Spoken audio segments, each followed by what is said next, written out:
Marunadan Malayali YouTube ചാനലിനെതിരെ 10,25,00,000 രൂപയുടെ നിയമ നടപടിയുമായി BLM എന്ന Bharat Lajna multi state housing cooperative society limited.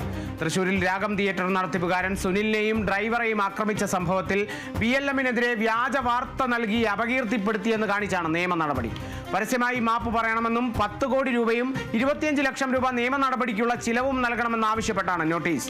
രാഗം തിയേറ്റർ നടത്തിപ്പുകാരൻ സുനിൽ കുമാറിന് വെട്ടേറ്റതുമായി ബന്ധപ്പെട്ട് രാഗം തിയേറ്റർ ഉടമയ്ക്ക് കൊട്ടേഷൻ, നന്മ മരങ്ങളുടെ മുഖാവരണം മാറുമോ എന്ന തലക്കെട്ടിൽ വ്യാജമായ കാര്യങ്ങൾ ഒരു തെളിവോ ആധികാരികതയോ ഇല്ലാതെ ഷാജൻ സ്കറിയ യൂട്യൂബിലൂടെ വിവരണവും പ്രസ്താവനയും നടത്തി. ഇതിനായി BLMന്റെ ലോഗോയും ചെയർമാൻ പ്രേംകുമാറിന്റെ ചിത്രങ്ങളും നിയമവിരുദ്ധമായി ഉപയോഗിച്ചുവെന്നും നോട്ടീസിൽ പറയുന്നു. BLMനെതിരെ വാർത്തകൾ ചെയ്യുന്നതിൽ മറുനാടൻ മലയാളിയെ കോടതി വിലക്കിയിരുന്നു.